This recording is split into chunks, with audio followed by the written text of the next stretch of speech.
eh, kita bisa lanjutkan ya. Jadi sebenarnya setelah kita menemukan jadi saya review sedikit. Jadi kalau kita memaksimumkan utility ya, subject to budget constraint,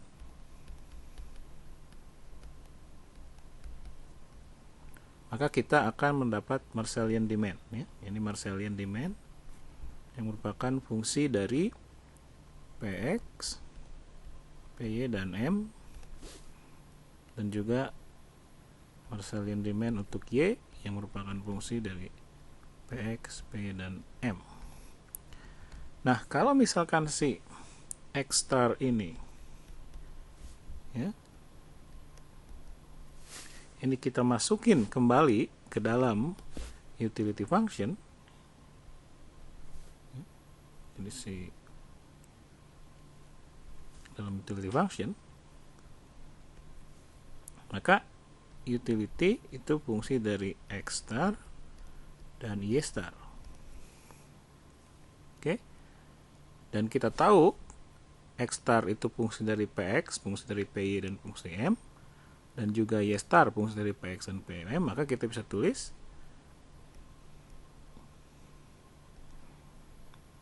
X star fungsi dari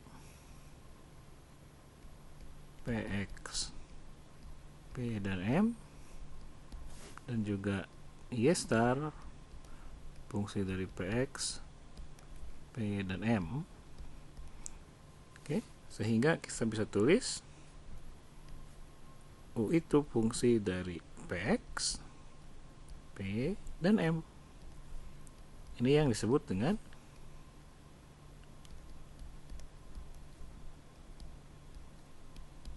indirect utility function.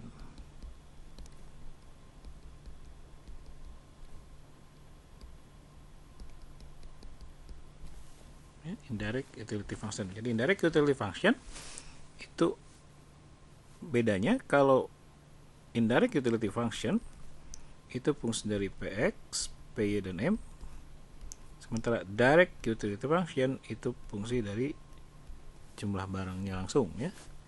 Jadi ini adalah indirect utility function, ini direct utility function. Dengan indirect utility function kita bisa tahu langsung berapa utility yang dapat diperoleh oleh si konsumen hanya dengan mengetahui berapa harga barang X, berapa harga barang Y, dan berapa harga barang M. Oke. Nah, si indirect utility function kita hapus. Itu mempunyai beberapa properti penting ya.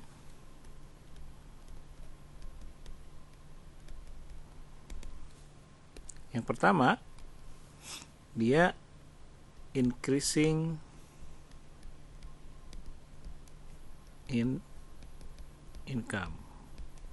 Artinya apa? Artinya kalau income naik, income naik ya, maka indirect utility akan naik. Oke. Itu propertinya. Jadi semakin banyak income, sebenarnya ini sederhana aja. Jadi kalau semakin banyak income yang kita punya, maka semakin dengan harga barang yang tetap, maka utility-nya itu harus lebih tinggi. Terus properti yang kedua itu decreasing in price. Ya, artinya kalau harga, baik harga X maupun harga Y naik, maka ceteris paribus utility akan turun. Ini artinya ini hubungannya tadi ya, ini positif, ini negatif. Oke. Logikanya adalah Kalau income-nya tetap, harga barang naik, maka jumlah barang yang bisa dibeli oleh kita itu menjadi lebih sedikit, sehingga utility akan lebih rendah. Yang terakhir yang penting itu adalah yang disebut dengan Roy's identity. Roy identity itu sebuah properti yang cukup handy, ya, yang menyatakan bahwa kalau kita punya indirect utility function V, kita turunkan si P itu, ya,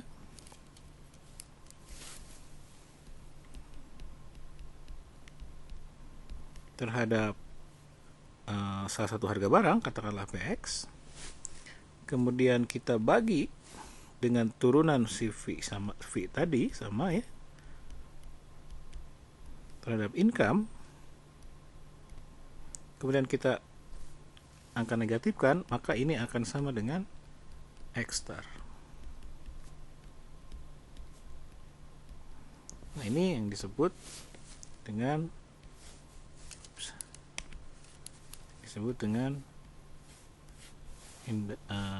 Roy's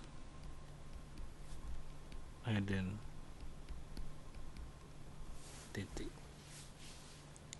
Oke, jadi artinya kalau kita punya indirect utility function, maka kita akan dapat langsung menghitung bagaimana bentuk dari Marshallian demand-nya, ya, tanpa harus go through all the Lagrange equation, ya.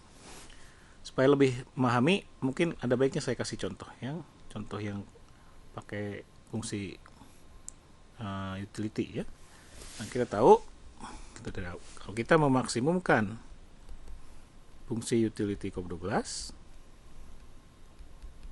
ya, subject to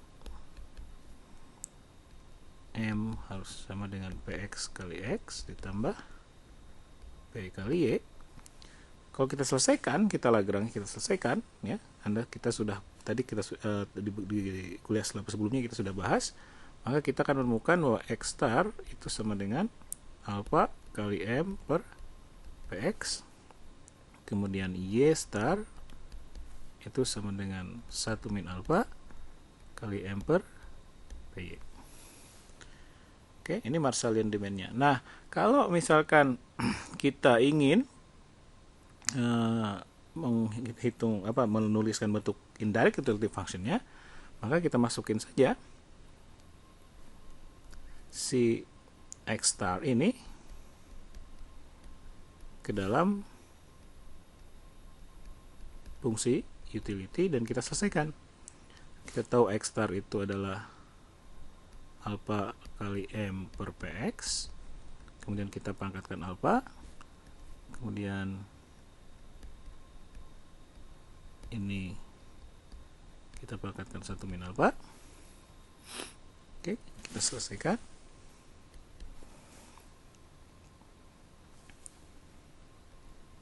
Alpha per PX bisa keluar, pangkat alpha ininya bisa gini, keluarin, kemudian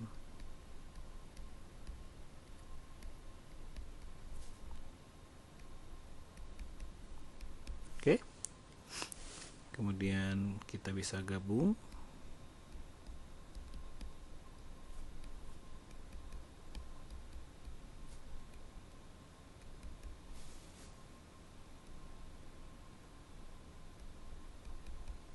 Oke, nah yang terakhir ini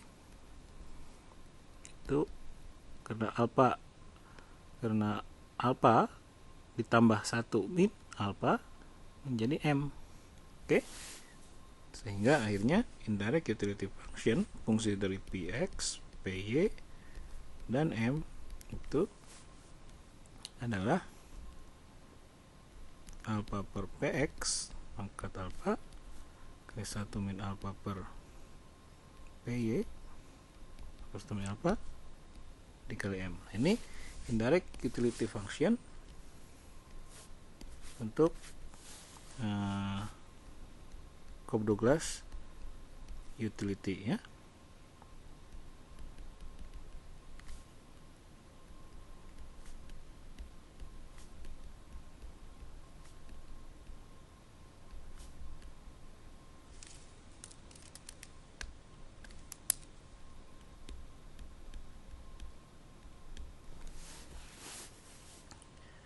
Oke, dan kalau Anda lihat tadi propertinya ada beberapa properti ya. Increasing in income. Artinya kalau M-nya naik, maka langsung otomatis utility-nya naik ya. Kemudian kalau PY-nya naik, oke, karena PY-nya ada di bawah pembagi dan PX-nya juga di pembagi, maka jelas kalau PX atau PY naik ya, maka si utility akan turun karena dia di dampaknya turun. Dan Anda bisa buktikan sebenarnya secara matematis dengan menurunkan terhadap PX atau terhadap PY. Nah, tugas Anda ya, supaya jangan saya terus yang gue kerja ya, adalah mengerjakan kuis. Jadi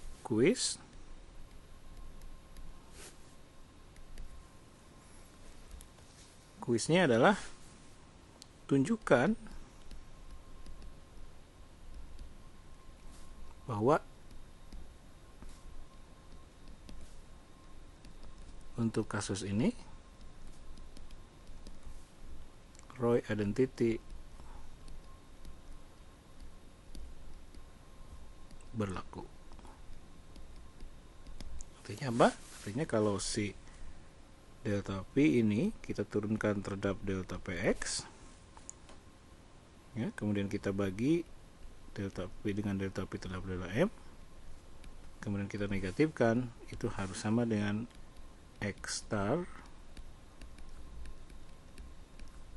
atau dalam hal ini karena kita sudah tahu sama dengan alpha kali M per PX. Nah, ini ROI identity. Jadi tunjukkan bahwa ini memang berlaku. Jadi Anda harus tunjukkan.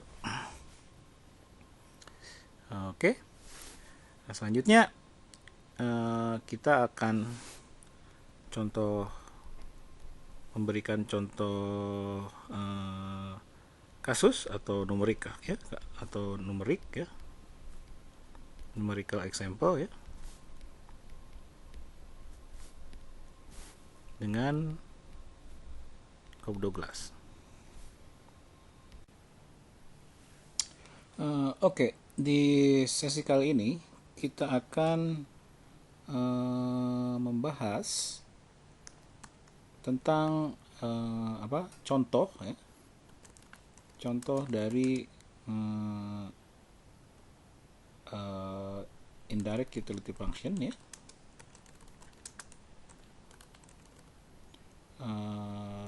dengan menggunakan fungsi utility Cobb-Douglas.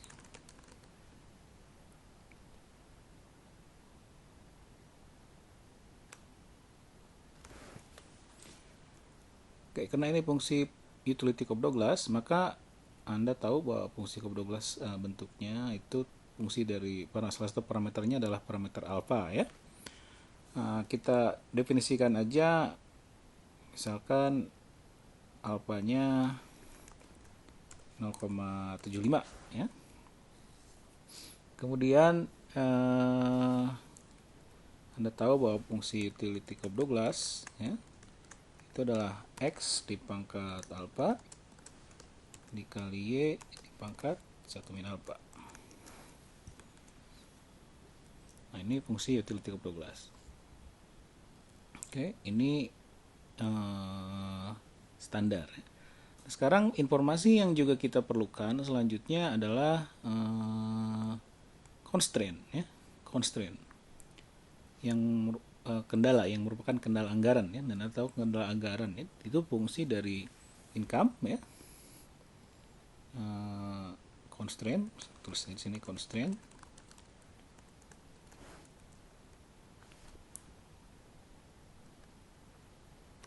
Constraint itu berarti ada harga, ada income. Income-nya itu awalnya misalkan income 0, itu kita ambil 100 ya. Kemudian harga barang X 0, harga barang X 0 itu berarti harga awal ya, periode awal. Itu misalkan 5. dan harga Y. Awal tekanlah 10. Nah, ini yang merupakan constraint dari consumer optimization-nya ya. Nah, kemudian selanjutnya Anda belajar, Anda juga sudah saya tunjukkan ya, bahwa solusi dari optimisasi ini itu adalah Marshallian demand function ya, di mana Marshallian demand function itu adalah fungsinya kalau kita Lagrange kemudian kita selesaikan ya dengan cara Lagrange, cari first order condition dan lain-lain, maka kita akan menemukan fungsi Lagrange ya, fungsi Marshallian demand, di mana Marshallian demand itu fungsi dari harga barang tersebut, fungsi dari harga barang yang lainnya, dan juga fungsi dari income. Dan untuk Cobb-Douglas ini bentuknya adalah, kalau hasil dari menyelesaikan adalah alpha dikali M dibagi Px. Ya, mungkin Anda perlu perhatikan bahwa walaupun di sini tertulis secara eksplisit ada PY ya, tetapi di sini tidak tercantum PY-nya karena ini khusus adalah kekhususan dari fungsi produksi fungsi util Cobb-Douglas ya. Tapi ini sengaja saya tulis di sini karena untuk mengingatkan Anda bahwa secara general fungsi Marshallian demand itu harus ada harga dari semua barang. Nah, itu untuk X-nya, untuk Y-nya sama ya. Ini fungsi dari Px, Py dan juga income, di mana untuk Y itu bentuknya adalah seperti ini. Ini Anda seharusnya sudah tahu ya bagaimana cara menurunkannya. Nah, ini adalah Marshallian demand ya. Saya tulis Marshallian demand. Jadi merupakan solusi dari optimisasi. Jadi artinya kalau misalkan kita sudah tahu bentuknya seperti ini, maka kita bisa saja ingin melihat berapa hasil dalam bentuk angkanya. Jadi kalau kita ambil Marshallian demand untuk 0, itu berarti XM fungsi dari PX0. PX0 itu berarti 5, fungsi dari PY0 itu 10, dan fungsi dari income yaitu 100. Ya, dan kita tahu ternyata nilainya 15. Jadi 15 unit barang X adalah yang optimum. Dan untuk Y0 itu fungsi dari Y Marshallian, fungsi dari PX0, fungsi dari PY0, dan fungsi dari M0 kan nilainya adalah 2,5 ya. Dan kalau Anda lihat 15 unit ya dikali 5 ditambah 2,5 dikali 10 itu nilainya adalah pasti 100. Oke. Nah, sekarang saya mau membuat indirect utility function ya. Dan indirect utility function itu kita sudah turunkan ya untuk fungsi produksi, untuk fungsi utility Cobb-Douglas itu bentuknya V ya, fungsi dari Px, Py, dan M ya. Dan untuk Cobb-Douglas itu bentuknya alpha dibagi Px di pangkat alpha dikali 1 min alpha dibagi Py di pangkat 1 min alpha dikali M. Nah, ini adalah indirect utility function. Oke, jadi kita bisa memasukkan nilai X0 kita memasukkan langsung nilai Px0, Py0, dan M0 untuk mengetahui berapa indirect utility function kalau pada titik optimum ya. Kita masukin ke fungsinya Px0, Py0, dan M0, maka maka nilainya adalah 9,584. Ini nilai utility-nya. Dan ini harusnya sama dengan kalau kita memasukkan langsung ke direct utility function. Kalau direct utility function kita bisa tulis itu fungsi langsung dari X 0 dan Y 0. Jadi nilainya harus sama. Oke. Nah, yang ini itu kita hitung dengan menggunakan indirect utility function. Yang ini kita hitung dengan menggunakan direct utility function. Oke, kita lanjutkan. Yang ingin saya tunjukkan sekarang itu adalah contoh ya, atau contoh dari properti of the indirect utility function ya. Dimana kita tahu bahwa salah satu properti yang penting ya, itu adalah indirect utility function ya, jadi V is increasing with income, right? Oke. Jadi kita bisa define, misalkan contoh aja, kita mulai income-nya kita dari 0 sampai katakanlah 200 ya. Kemudian kita bisa gambar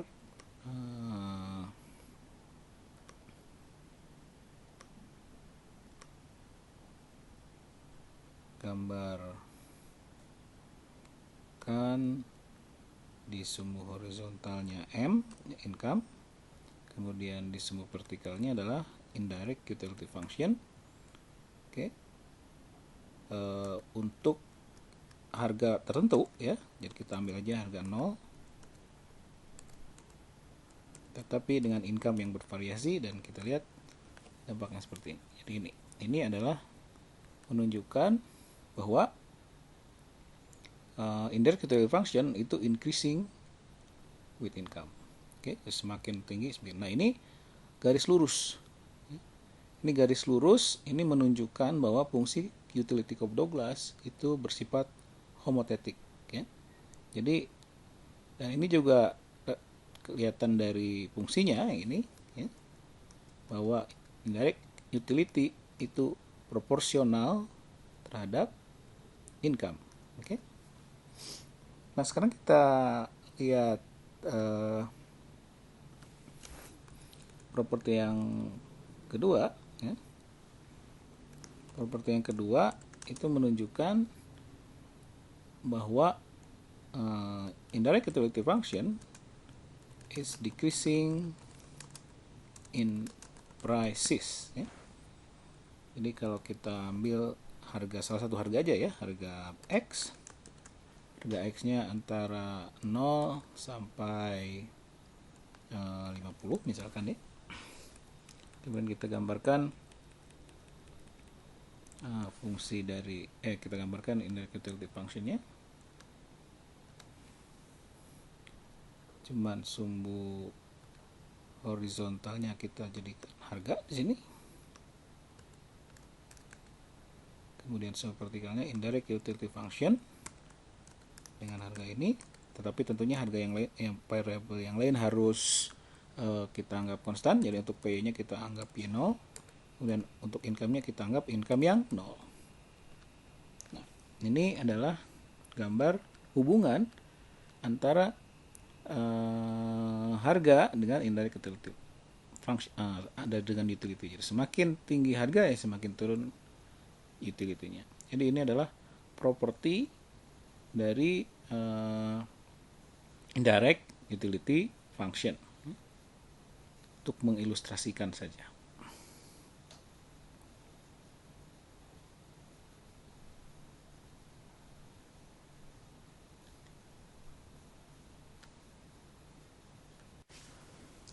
Oke, selanjutnya saya ingin memberikan tambahan contoh ya, contoh kalau kita melakukan optimisasi ya, memaksimumkan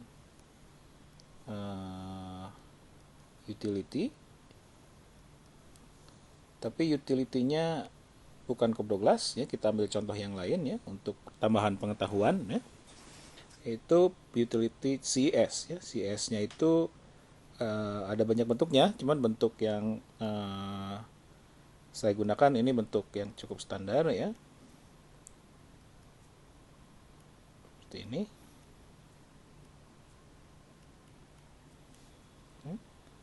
Subject to budget constraint-nya standar ya, jadi PX dikali X ditambah P dikali Y itu sama dengan income. Dan juga beberapa tambahan catatan ya, bahwa kita bisa mendefinisikan sigma sebagai 1/1 row, nanti ketahuan ya apa gunanya nanti, dan ini itu nanti jadi elasticity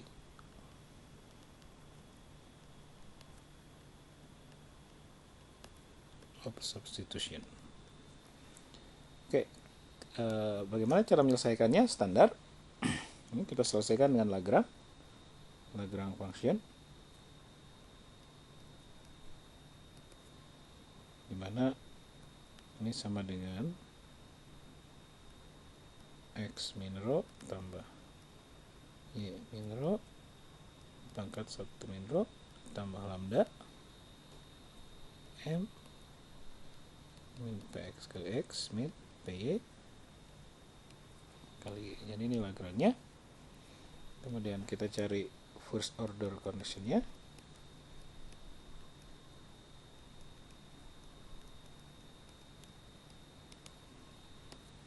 Oke. Kita turunkan si Lagrange ini terhadap X. Kemudian kita samakan 0. Oke. Turunkan terhadap X. Ini aturan pangkat kan, berarti kita turunkan pertama yang ada di dalamnya dulu ya. Jadi min 1 per row, terus ditulis dulu di dalamnya X min row tambah Y min row min 1 per row min 1. Oke. Kemudian ini kan chain rule ya. Chain rule Anda sudah belajar dari Pak Martin. Kemudian kita turunkan yang di dalamnya terhadap X. Berarti Y-nya yang ini dianggap konstan, maka kita tinggal turunkan yang ini aja ya. Jadi min row kali X pangkat min row min 1. Terus yang di sininya berarti min lambda kali Px sama dengan 0.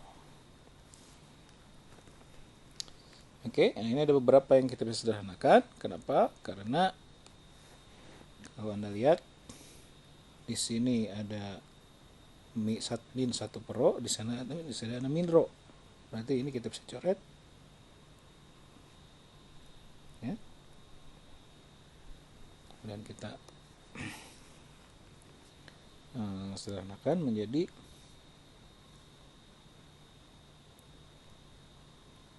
X min row plus Y min row min 1 dikali X min row min 1 sama dengan lambda dx. Ini untuk Lagrange terhadap X. Sekarang kita turunkan first order condition yang kedua, yaitu kita turunkan si Lagrange terhadap Y dan kita sama dengan 0. Caranya sama, min 1 per row X min row, kalau ininya sama awalnya ya, karena chain rule yang tahap pertama sama. Baru kemudian yang di dalamnya beda. Sekarang X yang kita anggap konstan, maka Y yang akan kita turunkan. Y.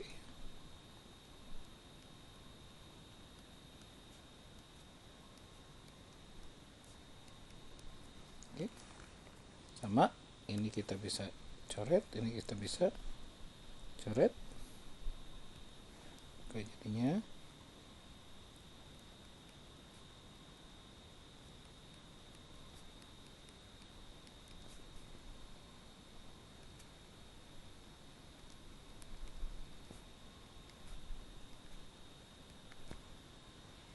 oke. Dan terakhir kita turunkan si lambda Lagrange terhadap lambda, dan ini hanya sama dengan 0, dan ini hanya rewrite dari constraint saja. Oke. Jadi ada 1, 2, 3. Jadi secara prinsip kita punya 3 persamaan ya, dengan 3 unknown variable, sehingga pada prinsipnya kita bisa menyelesaikannya. Oke, kita coba selesaikan dengan cara yang standar. Kita bikin rasio 2 FOC ya, yang 1 dan 2.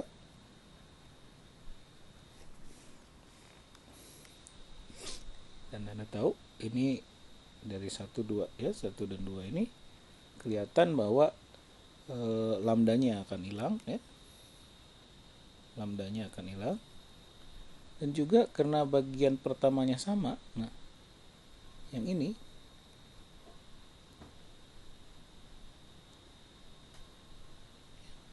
sama. Oke, maka dia akan hilang juga, karena kalau kita bagi rasionya ya, sehingga hasilnya adalah maka PX jadi PX per PY ya, PX per PY sama dengan X min rho min 1 per Y min rho min 1. Kita selesaikan, maka PX per PY sama dengan X per Y min rho min 1. Oke, kemudian saya balik, X per Y sama dengan PX per PY pangkat 1 min rho min 1, atau lebih sederhana lagi, X per Y sama dengan PX per PY kali M min 1 per 1 plus rho. Dan Anda ingat di sini by definition 1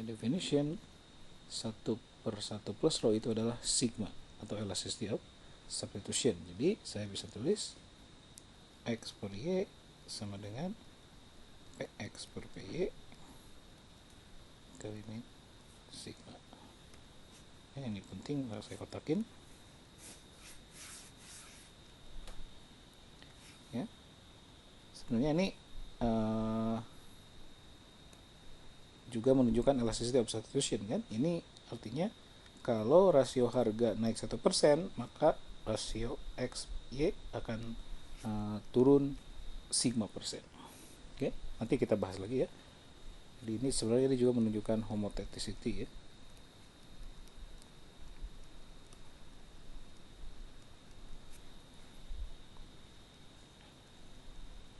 Oke, kita lanjutkan.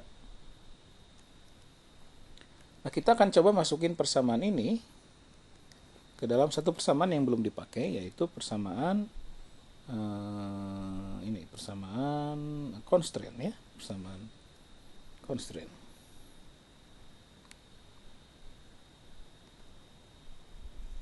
Oke.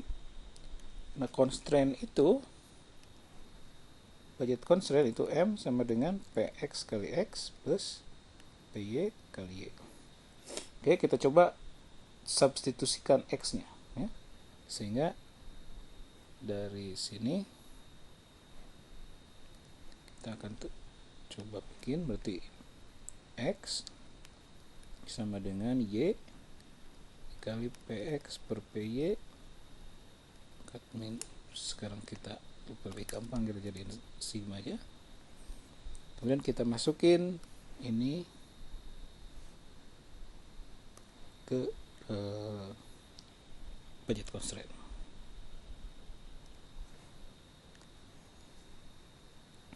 Maka M sama dengan PX kali X, X nya kita ganti jadi Y, PX per PY pangkat min sigma ditambah PY kali Y. Nah, kita selesaikan Y nya ya, ada Y, X nya udah hilang, kita selesaikan Y nya. Maka M sama dengan Y nya kita kumpulkan PX kali PX per PY pangkat min sigma ditambah PY. Oke, maka Y star sama dengan M dibagi PY plus PX dikali PX per PY pangkat min sigma. Nah, ini Y starnya. Ini Marshallian demand for Y. Sekarang untuk X kita pakai cara yang sama.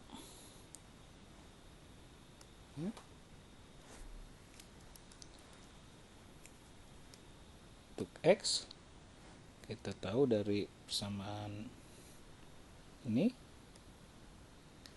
ya, maka kita Y nya kita keluarin, berarti Y sama dengan X dikali, nah ini ya tuker lah, kalau PX per Y, jadi sekarang PY per PX, PY per PX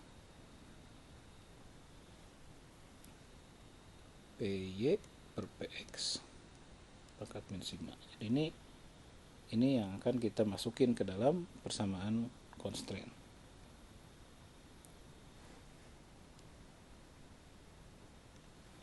Balik lagi, M sama dengan PX kali X plus PY kali Y, PX kali X plus PY, Y nya kita ganti dari sini ya, X kali PY per PX pangkat sigma. Oke. Nah, ini M. Kita kumpulkan sekarang X-nya. M sama dengan X PX plus PY kali PY per PX pangkat sigma, sehingga kita bisa tulis X star sama dengan M per PX plus PY kali PY per PX pangkat min sigma. Oke, jadi ini adalah Marshallian demand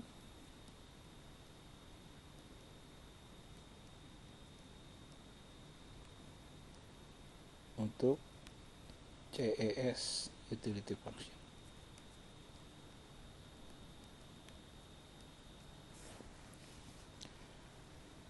Oke. Kalau di buku Nicholson itu sebenarnya CS-nya agak berbeda bentuknya ya. Jadi untuk di Nicholson itu CS itu bentuknya U sama dengan X pangkat delta per delta plus Y pangkat delta per delta. Sebenarnya kalau Anda selesaikan caranya itu nanti hasilnya akan sama. Hasilnya akan sama. Oke, jadi ini contoh kalau kita menggunakan CS utility function ya.